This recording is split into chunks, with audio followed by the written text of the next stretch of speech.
আসসালামু আলাইকুম। সহজ ইতালিয়ানে সবাইকে স্বাগতম। আজকে আমরা একসাথে ইতালিয়ান ভাষা শেখার একটা নতুন সফর শুরু করতে যাচ্ছি। আপনি যদি ইতালিতে নতুন এসে থাকেন অথবা ইতালিতে আসবেন অথবা ইতালিয়ান ভাষা একেবারে শূন্য থেকে শুরু করতে চাচ্ছেন, তাহলে এই সিরিজটি আপনার জন্য। যেকোনো ভাষা ভালোভাবে বলার এবং পড়ার প্রথম চাবিকাঠি হলো তার বর্ণমালা। তাই আমাদের আজকের ভিডিওতে আমরা একদম শুরু থেকে শুরু করব l'alfabeto italiano, ইতালিয়ান বর্ণমালা। যদি আমরা ইতালিয়ান বর্ণমালা সঠিকভাবে উচ্চারণ করতে পারি, তাহলে আমাদের জন্য ইতালিয়ান শেখাটা একেবারে সহজ হয়ে যাবে। আমরা যদি ইতালিয়ান আলফাবেতো ইতালিয়ান বর্ণমালা যদি না জানি বা উচ্চারণ করতে না পারি, তাহলে কিন্তু আমরা সঠিকভাবে ইতালিয়ান পড়তে পারবো না এবং সঠিকভাবে ইতালিয়ান উচ্চারণ করতে পারবো না। তাই প্রথমেই আমাদের ইতালিয়ান যে আলফাবেট বা ইতালিয়ান যে বর্ণমালা আছে, এই বর্ণমালাগুলো শিখতে হবে। তো অনেকেই হয়তো জানেন না, ইতালিয়ান বর্ণমালায় কিন্তু ইংরেজির মতন 26টি অক্ষর নেই। এখানে ইংরেজির মতন অক্ষরগুলো দেখা গেলেও এর উচ্চারণ কিন্তু ভিন্ন। ইতালিয়ানে যে মূল বর্ণমালা তা হলো মাত্র 21টি অক্ষর নিয়ে, আর বাকি 5টি অক্ষর হলো ইন্টারন্যাশনাল, মানে বিদেশি শব্দ। তো ইতালিয়ান যে ভাষার বানান বা উচ্চারণের নিয়ম খুবই সহজ এবং মিষ্টিকর। তো বেশি কথা না বলে চলেন আমরা শুরু করি। প্রথমে আছে আলফাবেতো ইতালিয়ানো, এর অর্থ হলো ইতালিয়ান বর্ণমালা। তো প্রথম যেটা আমরা দেখতে পাচ্ছি, এটা আমরা সবাই এ নামে চিনি। ইংরেজিতে আমরা এ পড়ে আসছে, কিন্তু আমরা এখানে পড়তেছি ইতালিয়ানো। প্রথম যেটা আছে এটা হলো আ। আরেকটা ভালো কথা, আমরা এই যে ইতালিয়ান বর্ণমালাগুলো পড়তেছি, এই পড়ার সাথে সাথেই আমরা একটা করে ইতালিয়ান যে শব্দ সেটা শিখব। তো চলুন, প্রথমেই আছে আ, come albero। আলবেরো এর অর্থ হলো গাছ। এরপর বি, come banana। বানানা এর অর্থ হলো কলা। এরপর আছে চি, চি come cane। কানে এর অর্থ কুকুর। তারপরেরটা দি, দি come due। দুয়ে অর্থ দুই। এরপরে এ, এটা কিন্তু ই না, আমরা ইংরেজিতে পড়ে আসছি ই, কিন্তু এটা হবে এ। এ come euro। euro এর অর্থ হলো ইউরো, যেটা আমরা সবাই জানি যারা ইতালিতে আছি।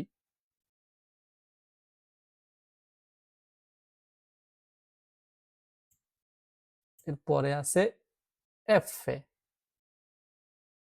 এফে come fuoco। ফুওকো এর অর্থ হলো আগুন। এরপর জি, জি come জেলাতো।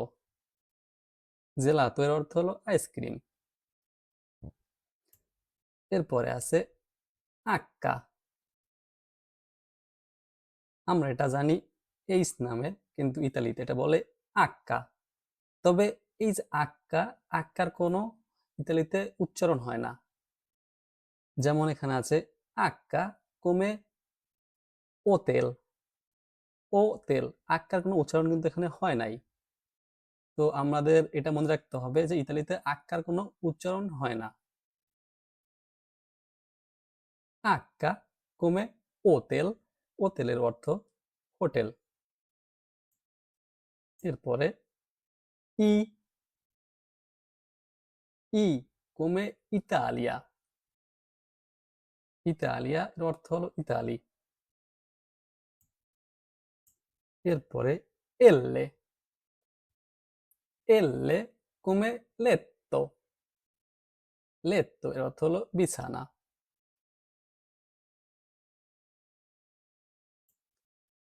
এরপরে যেটা আছে এম্মে এম্মে come মেলা। মেলার অর্থ হলো আপেল। এরপরে এন্নে এন্নে come নাজো। নাজো এর অর্থ হলো নাক। তারপরে যেটা আছে এটা হলো ও ও come otto। otto এর অর্থ হলো 8। এরপরেরটা পি পি come pane।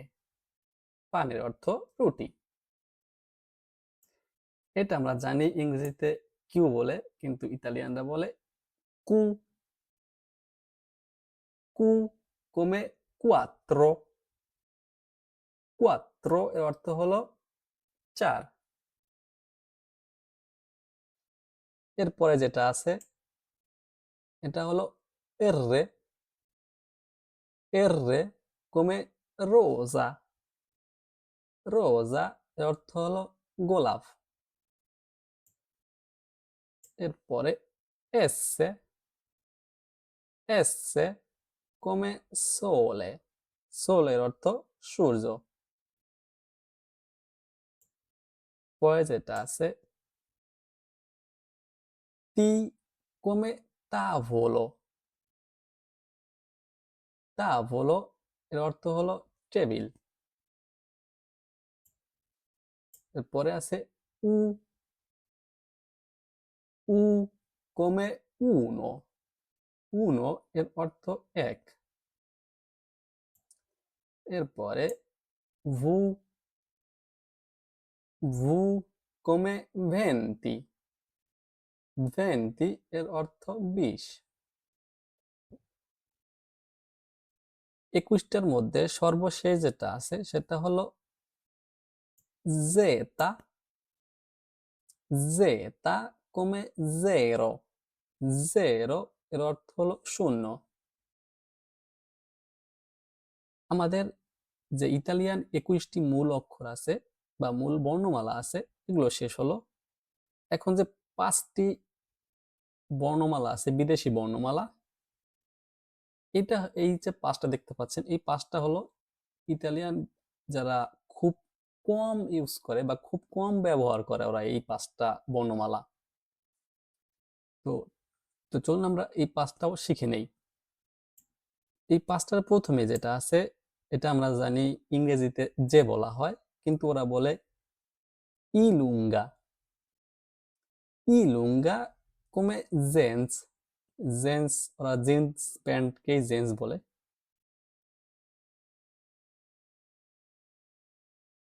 এরপরে আছে কাপ্পা। কাপ্পা come কি কিউই একটা ফল ইতালিতে। তারপরে ইক্স ইক্স come তাক্সি। তাক্সির অর্থ হলো ট্যাক্সি। এর পরেরটা হলো আমরা জানি ইংরেজিতে ওয়াই, কিন্তু ওরা বলে ইপসিলন। Epsilon come ইউগট। ইউগট এক ধরনের দধি বা দই। সর্বশেষ যেটা আছে এটাকে ওরা বলে ভু দোপ্পিয়া। ভু দোপ্পিয়া come ওয়াটার। ওয়াটার ওরা কমোড হিসাবে ব্যবহার করে। এই ভু দোপ্পিয়াকে আবার দোপ্পিয়া ভুও বলে অনেকে। তো দুইটাই সঠিক, ভু দোপ্পিয়া অথবা দোপ্পিয়া ভু। তো এখানে আমাদের আজকে বর্ণমালাগুলো শেষ হলো। তো আমরা আরেকবার একটু তাড়াতাড়ি ভাবে বর্ণমালা পড়ে যাব। আ albero, B banana, C cane, D 2, E euro, F fuoco, G gelato, H hotel, I Italia, L letto, M mela, N naso, O 8, P pane, Q 4, R rosa, S sole, T tavolo, U 1, V 20, Z 0,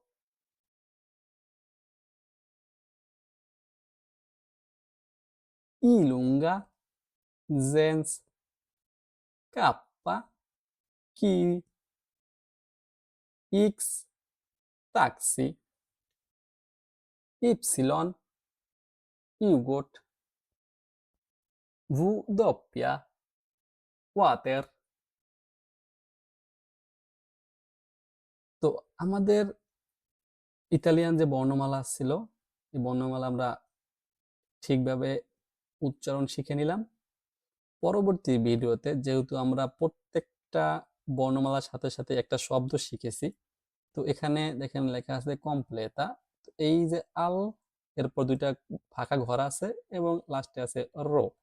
তো মাঝের ঘরে কি হবে এইটা আমরা পূরণ করব, কারণ আমরা কিন্তু উপরে আগে শিখে আসছি আ কমে আলবেরো। তো এখানে মাঝের যে দুই অক্ষর আছে এই দুই অক্ষর কি হবে এটা পূরণ করা শিখব। এবং এই যে বর্ণমালাগুলো আছে আমরা সঠিকভাবে সুন্দরভাবে শেখার চেষ্টা করব এবং আস্তে আস্তে শেখার চেষ্টা করব।